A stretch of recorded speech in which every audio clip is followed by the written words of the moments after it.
कहानी शुरू होती है दानवी से, जो हाई स्कूल की फाइनल ईयर की सीनियर है। वो यूनिवर्सिटी एंट्रेंस एग्जाम देने से बस कुछ दिन दूर है, लेकिन प्रॉब्लम ये है कि वो मैथ्स में बिल्कुल खराब है। वो हमेशा मैथ क्लास में सो जाती है, जिससे टीचर इतना परेशान हो जाता है कि एक दिन वो उसे बोर्ड पर बुला लेता है। लेकिन जैसे हमेशा वो कुछ सॉल्व नहीं कर पाती। फ्रस्ट्रेट होकर वो सबके सामने उसे डांटता है। जब वो घर लौटती है तो वो अपनी स्टडीज को इग्नोर कर देती है और फोन पर खेलती रहती है और म्यूजिक सुनती रहती है। उसकी मॉम उसे परेशान होकर देखती है और कहती है कि अगर वो मैथ प्रॉब्लम्स को उतनी ही आसानी से सॉल्व कर ले जैसे वो लिरिक्स याद करती है तो वो अभी तक जीनियस हो जाती। वो जोक मारती है कि दानी को जरूर उसके पापा से मैथ की ये परेशानी मिली होगी, जो खुद भी इसमें खराब थे, और कि इस हालत में कोई यूनिवर्सिटी उसे एडमिट नहीं करेगी। दानी को सबसे ज्यादा बुरा लगता है जब उसकी मॉम टीवी चैनल बदलकर उन हिस्टोरिकल ड्रामास पर चली जाती है जो वो हमेशा देखती है। दानबे हार मान लेती है और कमरे से निकल जाती है, अपनी बेस्ट फ्रेंड के घर चली जाती है। उसकी फ्रेंड उसे फिर से याद दिलाती है कि ये उसके कॉलेज में एंट्री का आखिरी चांस है। अगर वो अब फेल हो गई तो उसका कोई फ्यूचर नहीं बचेगा, कहीं जाने को नहीं। अगली सुबह दानी लेट उठती है और भागती हुई निकल पड़ती है, जो पहले से ही बड़े एग्जाम के लिए लेट हो चुकी है। उसकी मॉम उसे जाते वक्त हौसला देती है, कहती है कि अपना बेस्ट दो ताकि अच्छे स्कूल में एडमिशन मिल जाए। दानी नर्वस है, खासकर मैथ सेक्शन को लेकर, लेकिन वो बस में पढ़ने की कोशिश करती है जब तक एग्जाम सेंटर न पहुंच जाए। वो बस से कूदती है और दौड़ती है, लेकिन अपना छाता भूल जाती है। जैसे ही वो एग्जाम बिल्डिंग के पास पहुंचती है, डर हावी हो जाता है। वो तैयार नहीं है। वो पैनिक करने लगती है, सोचती है कि भाग जाए बेहतर फेल होने का सामना करने से। वो तेज बारिश के नीचे बैठ जाती है, दिल डूबता हुआ चुपचाप बस गायब हो जाना चाहती है। उसके सामने बारिश से बनी एक उथली पानी की पोखर है। वो उसके करीब जाती है और अचानक कुछ अजीब होता है। वो देखती है कि असामान्य कपड़ों में कुछ लोग इकट्ठा होकर बारिश की प्रार्थना कर रहे हैं। वो कहते हैं कि 3 साल से बारिश नहीं हुई और सूखे से लोग मर रहे हैं। अचानक दानी खुद को उस पोखर में गिरते हुए पाती है और डूबने लगती है, लेकिन मरने की बजाय वो उसी जगह फिर से उभर आती है, लेकिन किसी तरह दूसरे वर्ल्ड में। वो कंफ्यूज हो जाती है और आसपास के लोगों से पूछने लगती है कि क्या वो हिस्टोरिकल ड्रामा की शूटिंग कर रहे हैं या कुछ। राजा उसे अजीब बिहेवियर देखकर डर जाता है और चिल्लाता है, पूछता है कि क्या वो डेमन है। वो नर्वस होकर कहती है, नहीं, मैं तो बस हाई स्कूल की स्टूडेंट हूँ। लेकिन उनका तरीका सुनने में उन्हें किसी मैजिकल मंत्र जैसा लगता है, जिससे उनका डर और बढ़ जाता है। अचानक गार्ड्स तलवारें निकालकर उसे घेर लेते हैं। जब उसे एहसास होता है कि तलवारें असली हैं, वो पैनिक हो जाती है और इम्प्रोवाइज करती है। कहती है, मुझे पता है मैं यहाँ क्यों हूँ, प्लीज भगवान बारिश भेज दो। लोग उसके शब्दों को प्रार्थना की तरह दोहराते हैं, लेकिन जैसे ही सब सिर उठाते हैं, वो गायब हो चुकी होती। वो पहले ही भाग चुकी होती और दौड़ती रहती है जब तक एक जगह न पहुंच जाए जहां समारोह के कपड़े भरे पड़े हैं। वो खुद को मंदिर के पुजारी की तरह डिस्गाइज कर लेती है और राजा के साथ होने वाली मीटिंग में घुस जाती है। मीटिंग के दौरान राजा अचानक ऐलान करता है कि उन्हें अंधविश्वासों पर निर्भर रहना बंद करना चाहिए और साइंस और मैथमेटिक्स पढ़कर अपने किंगडम की प्रॉब्लम सॉल्व करनी चाहिए। लेकिन चीफ पुजारी विरोध करता है, कहता है कि ये खतरनाक बकवास है। मैथ तो बस एक और अंधविश्वास है और इक्वेशन से नेचर को समझना नामुमकिन है। वो दावा करता है कि सूखे का असली कारण ये है कि स्वर्ग राजा से नाराज है और बारिश लाने का इकलौता तरीका ये है कि राजा क्वीन के साथ पवित्र रिचुअल करे। दानबे चुपके से मीटिंग से निकल जाती है और अपना फोन ढूंढने जाती है, लेकिन फिर पकड़ी जाती है। राजा के आने का इंतजार करते हुए वो सोचने लगती है कि शायद बारिश हो जाए तो वो भाग जाए, लेकिन राजा उसे शॉक देता है कहकर कि 3 साल से बारिश नहीं हुई और ईमानदारी से उसे वो पसंद भी नहीं। वो ऐलान करता है कि उसे तुरंत फांसी दे दी जाए। वो पैनिक हो जाती है और गिड़गिड़ाती है, प्लीज वेट, मैं फ्यूचर की स्टूडेंट हूँ और एक्सीडेंट से यहाँ आ गई। वो उसे कन्विंस करने की कोशिश करती है कि उसे हिस्ट्री के बारे में बहुत कुछ पता है, और जब वो काम न करे तो जल्दी से जोड़ती है कि वो मैथ में भी ब्रिलियंट है। इंट्रीग्ड होकर राजा एग्जीक्यूशन पोस्टपोन कर देता है और कहता है, प्रूव करो। वो उसे पाइथागोरस थ्योरम का प्रॉब्लम देता है सॉल्व करने को। पहले तो वो कंफ्यूज हो जाती है और कहती है कि लिखा क्या है समझ नहीं आ रहा, लेकिन जब उसे एहसास होता है कि ये पाइथागोरस थ्योरम है, वो जल्दी से सॉल्व कर देती है। राजा हैरान रह जाता है। वो कहता है कि उसके अपने स्कॉलर्स को ऐसे प्रॉब्लम सॉल्व करने में 3 दिन लगते हैं। उसी पल से सब दानी को गोसम की तरह ट्रीट करते हैं, एक मेल स्कॉलर की तरह। राजा उसे मिशन देता है, लोगों को मैथ सिखाओ, अगर सफल हुई तो घर भेज दूंगा। लेकिन वो खुद पहला स्टूडेंट है और वो शॉक्ड हो जाती है जानकर कि उसे काउंटिंग भी नहीं आती। वो धैर्य से उसे बेसिक से सिखाना शुरू करती है, नंबर्स, एडिशन, सब्ट्रैक्शन, सब कुछ मल्टीप्लिकेशन तक। आखिरकार वो एक राइवल सिटी के म्यूजिशियन के खिलाफ मैथ कॉन्टेस्ट की तैयारी करते हैं। अगर दानी हारी तो सजा मिलेगी। वो बोल्डली राजा को चैलेंज करती है और गलती करने पर फ्रस्ट्रेशन में उसे थप्पड़ भी मार देती है। गार्ड्स दौड़ते हुए आते हैं, राजा को छूने के लिए, मारने के लिए तैयार होते हैं, लेकिन वो उन्हें रोकता है और हंसकर टाल देता है। क्वीन के आने पर वो सारे मैथ पेपर्स छुपा लेते हैं, प्रिटेंड करते हैं कि म्यूजिक प्रैक्टिस हो रही है। एक दिन राजा नोटिस करता है कि दानी भूखे मर रही है और उसे अपने साथ खाने को बुलाता है, लेकिन उसे खाना पसंद नहीं आता और वो उसे किचन ले जाती है। अपनी बैग के इंग्रेडिएंट से वो उसे टेस्टी इंस्टेंट नूडल्स बनाकर खिला देती है। उसे बहुत पसंद आते हैं, भले ही स्पाइसी हों। जब वो पानी ऑफर करती है, वो मना कर देता है, कहता है कि हीट पसंद है। अगली सुबह पूरा पैलेस उसे चिल्लाते सुनता है। दानी चेक करने जाती है तो देखती है कि उसने कान पर प्रोटेक्टिव तावीज बांध लिया है, सोचकर कि उसने उसे कर्स कर दिया। वो आंखें फेरती है और कहती है, देखो सुपरस्टार, वो तो बस नूडल्स थे, ब्लैक मैजिक थोड़े ना, कोई मैजिक या स्पेल नहीं था। बस चिली ने उसके पेट को जोर से हिट किया था। जब उसने ये बताया तो उसने पूछा, पेट होता क्या है? तो दानवी बैठ गई और उसे एक्सप्लेन करने लगी कि पेट क्या है, आंतें क्या हैं और दिल के बारे में भी, कि अगर छाती पर हाथ रखे तो उसकी धड़कन महसूस होगी।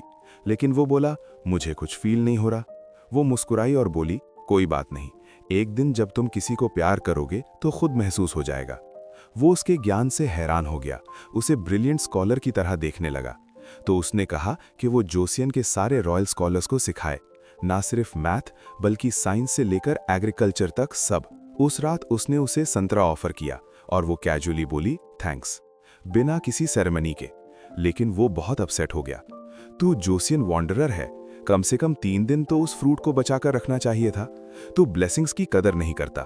वो हंस पड़ी और बोली, ये तो बस संतरा है, इतना ड्रामा मत करो। बाद में दोनों पैलेस कोर्टयार्ड में बॉल खेलने चले गए और उसने उसे सालों बाद पहली बार दौड़ाया। अगले दिन राजा अपनी फ्यूचर ब्राइड के साथ बैठा और उसे बताया कि उस रात उसके स्टू में मैजिकल लव पोशन मिलाया जाएगा और उसके बाद तुरंत शादी हो जाएगी। लेकिन किस्मत के दूसरे प्लान्स थे। वो बाउल दानवी के हाथ लग गया। वो बहुत अजीब बिहेव करने लगी और पैलेस में सो गई। जब जागी तो राजा से माफी मांगती रही, लेकिन उसने सिंपली कहा, कुछ हुआ ही नहीं, जा भूल जा। वो बाहर वॉक पर गए और उसने कहा कि अगर वो अपना मिशन अचीव कर ले तो उसे काउंसिल में हाई रैंक मिलेगा और रॉयल हॉर्स भी गिफ्ट हो जाएगा। लेकिन वो बोली, मुझे कुछ नहीं चाहिए, बारिश होते ही मैं अपने वर्ल्ड में वापस जा रही हूँ। राजा बोला, तो अब से मुझे राजा की तरह ट्रीट मत करना, हम बराबर हैं, मैन टू मैन। लेकिन अगले दिन डिजास्टर हो गया। दानवी को अरेस्ट कर लिया गया और राजा का मजाक उड़ाने का इल्जाम लगाया। उन्होंने उसके अंगों से बांध दिया, टॉर्चर करने को तैयार। लेकिन राजा बीच में आ गया और पुजारियों को एक्सप्लेन किया कि इस यंग स्कॉलर के पास वैल्यूएबल नॉलेज है। एक पुजारी ने मौका पकड़ा और कहा, फाइन, तो मैं खुद टेस्ट करूंगा, उसके पास 2 हफ्ते हैं, अगर तब तक बारिश न हुई तो फांसी। दानवी ने हार नहीं मानी, वो पढ़ती रही, सब कैलकुलेट करती रही और पैलेस म्यूजिशियन ने उसकी हेल्प की रेनफॉल गेज बनाने में। फिर बिना वार्निंग के आसमान से बारिश बरसने लगी। दानवी खुशी से ओवरवेल्म हो गई। लेकिन राजा को अचानक याद आ गया जो उसने कहा था कि बारिश होते ही वो चली जाएगी। वो उसके रहने वाले घर की ओर दौड़ा और उसे रेन गेज के सामने रोते देखा, इमोशन से भरी। उसने कहा, तुझे अभी भागना है, मैं तैयार था, मिंग जाने वाली शिप तेरा इंतजार कर रही है। लेकिन वो सिर हिलाती है, मैंने जिंदगी भर भागने में गुजार दी, यहां तक पहुंची भी भागने की कोशिश में। उसी पल पैलेस म्यूजिशियन आ गया जो सीक्रेटली हाई पुजारी के साथ काम कर रहा था। पुजारी ने उसे स्कॉलर को मारने का ऑर्डर दिया था, सोचकर कि दानी सच में फ्यूचर से हो सकती है। म्यूजिशियन ने पुजारी से कहा, अगर सच है तो वो और डेंजरस है, हमें छुटकारा पाना ही है। म्यूजिशियन ने दानवी को घोड़े पर बिठाया और जंगल में गैलप करता हुआ ले गया जब तक फॉरेस्ट न पहुंचे। वहां उसने कहा, मुझे पता था तू लड़की है, लेकिन मैं अच्छा आदमी हूं, तेरा सीक्रेट सेफ है मेरे पास। उसने एक्सप्लेन किया कि इंटेंशनल नहीं था, जो जॉब मिली वो बॉय को ऑफर हुई थी और उसके पास चॉइस नहीं था। इस बीच पैलेस में वापस हाई पुजारी राजा को कन्विंस करने की कोशिश कर रहा था कि दानी ने जो सब सिखाया उसे डिस्ट्रॉय कर दो, खासकर वो नई राइटिंग लैंग्वेज जो वो डेवलप कर रही थी। उन्हें ट्रेडिशन पर टिकना था और बॉय के इन्फ्लुएंस को खत्म करना था। लेकिन राजा ये स्वीकार न कर सका। वो घोड़े पर पैलेस छोड़कर उसे ढूंढने निकल गया। जंगल के दूसरे हिस्से में गार्ड्स आखिरकार दानवी म्यूजिशियन को पकड़ लेते हैं। वो उसे भागने देता है और खुद उनके रास्ते में खड़ा हो जाता है। लड़ता रहता है जब तक क्वीन खुद ना आ जाए, उसके पैर खून से लथपथ। वो वहां तक दौड़कर आई थी, उन्हें ढूंढते हुए। दानवी सड़क पर चलती रही जब तक फोक न पहुंचे और पता न चले कि कहाँ जाएं। फिर उसे राजा की वो बात याद आई कि सूरज जोसैन का क्लॉक है, तो वो सनलाइट फॉलो करती रही जब तक समुद्र न पहुंचे, और वहां राजा पहले से ही उसका इंतजार कर रहा था। उस रात वो दोनों साइड बाय साइड बैठे स्टार्स देखते रहे। उसने कहा, फ्यूचर में हम ऐसे स्टार्स नहीं देखते, सिर्फ सबसे ब्राइट वाले। वो बोला, अभी देख, जो स्टार्स तू देख रही है वो वही स्टार्स हैं जो तू चुन रही है, लेकिन अगर रुककर गौर से देखेगी तो और दिखने लगेंगे। वो स्टार्स हमेशा थे, बस तब तक नजर ना आए जब तक तूने देखने का फैसला न किया। आंखें वही देखती हैं जो दिल चाहता है। एक क्वाइट पॉज के बाद राजा ने कन्फेस किया कि वो उसे प्यार करता है। उसने कहा कि वो नई आसान लैंग्वेज बनाना चाहता है ताकि आम लोग सीख सकें, ना कि सिर्फ नोबल्स। वो अचानक कुछ याद करती है, अपना फ्यूचर का पैसा निकालती है और उसकी करेंसी पर उसका चेहरा प्रिंटेड देखती है। तभी उसे एहसास होता है कि वो सच में सक्सेसफुल होगा। जब राजा पैलेस लौटा तो ऐलान किया कि जो लोग अच्छे से सर्विस करेंगे उन्हें सैलरी देना शुरू करेगा। हाई पुजारी सरप्राइजिंगली अग्री करता है, कहता है कि जो लोगों का भला करे उसे रिवॉर्ड मिलना चाहिए। गुआम के बारे में क्या सोचते हो, वो पूछता है, लेकिन कोर्ट में और कोई अग्री नहीं। वो मानते हैं कि गुआम को बैनिश या एग्जीक्यूट कर देना चाहिए। फिर भी दानी सीक्रेटली राजा को सब सिखाती रही, मैथ, राइटिंग, रीजनिंग, पुजारियों को बिना पता चले। एक दिन पैलेस में घूमते हुए वो क्वीन को छुपकर खाते देखती है। उन्होंने उसे ज्यादा खाने से मना कर दिया था ताकि वजन न बढ़े और लुक खराब न हो। दानबी ने उसे अपना इंस्टेंट नूडल कप ऑफर किया। क्वीन ने स्वीकार किया और खाते खाते बातें करने लगी। उसी पल से दोनों फ्रेंड बन गईं। कुछ दिन बाद क्वीन राजा के पास गई और कहा कि उसे सब पता है। उसने क्वीन मदर को भी बता दिया था, क्योंकि लड़की दानी को उसकी कंस्यूबाइन में से एक होना था। अचानक दानी खुद को कुछ के लिए तैयार होते पाती है जो समझ नहीं आ रहा। पैलेस मेड्स उसे ड्रेसअप कर रही हैं, मेकअप लगा रही हैं। उसे क्लू नहीं कि क्या हो रहा, जब तक एहसास ना हो कि वो उसे मिड डे रेस्ट के लिए राजा के साथ तैयार कर रहे हैं और वो उसकी फर्स्ट वुमेन बनेगी। जैसे ही समझ आता है वो पैनिक हो जाती है और पागलों से भागती है। एक हेडमेड जल्दी राजा को इन्फॉर्म करती है कि वो पैलेस के रास्ते में भाग गई। राजा उसे ढूंढने निकलता है और आखिरकार ढूंढ लेता है, लेकिन उसका हाथ पकड़कर एक कमरे में खींच लेता है। दानी चिल्लाती है, प्रोटेस्ट करती है, तुमने कहा था हम सिर्फ फ्रेंड्स रहेंगे, मैं तो सिर्फ 19 की हूं। राजा हंसता है और कहता है, 19? मतलब कम से कम 3 साल की अडल्ट हो, तो बच्ची थोड़े ना। वैसे मुझे पता था तो लड़की है, मैंने छुआ तो नहीं ना, लेकिन आज रात यहां रहना पड़ेगा। सब देख रहे हैं, चिंता मत कर, मैं तुझे जिंदा निगल थोड़े ना लूंगा। ट्रूथ ये है कि मेरी माँ बहुत जिद्दी है और कोई आसानी से मनाए नहीं। अगली सुबह दानी म्यूजिशियन से मिलने गई। उसने पूछा, सच में फ्यूचर वापस जाना चाहती है? लेकिन वो जवाब नहीं देती। वो कंफ्यूज थी, दिल में शक भरा, बस चली गई और अकेले बैठ गई। थोड़ी देर बाद क्वीन आई और बोली कि कोई मिलना चाहता है। जब दानी पैलेस में एंटर हुई तो क्वीन मदर से फेस टू फेस हो गई, जो बिल्कुल उसकी रियल मॉम जैसी लग रही थी। वो पूरी तरह टूट गई, रोने लगी और किसी को समझ नहीं आया कि क्या ट्रिगर हुआ। उस रात वो जोसान का नया एस्ट्रोनॉमिकल सिस्टम देखने गई, जो उसने खुद बनाया था। ये किंगडम को डेज और मंथ्स एक्यूरेटली ट्रैक करने में मदद करेगा। राजा ने उसे कुछ और देखने को बुलाया जो वो बना रहा था। उसने 28 लेटर्स का नया अल्फाबेट डेवलप किया था, जो रीडिंग राइटिंग को सिंपल बनाएगा ताकि जोसान में सब सीख सकें, सिर्फ स्कॉलर्स नहीं। जैसे ही वो ग्रेट हॉल के बीच में पहुंचे, उसने उसे सेरेमोनियल चेयर पर बिठाया, फिर रॉयल हेयरपिन उसके सिर पर रखा, मैरिज का सिंबल, और कहा कि हमेशा उसके साथ रहो। दान बे रोने लगी और बोली, नहीं हो सकता, मैंने खुद से वादा किया था कि बारिश होते ही वापस जाऊंगी। मेरी मॉम वेटिंग कर रही हैं और वो मुझ पर भरोसा करती हैं। राजा सॉफ्टली बोला, तो जा मिल और वापस आ, यहाँ साथ रहते हैं। लेकिन वो फिर मना कर देती है।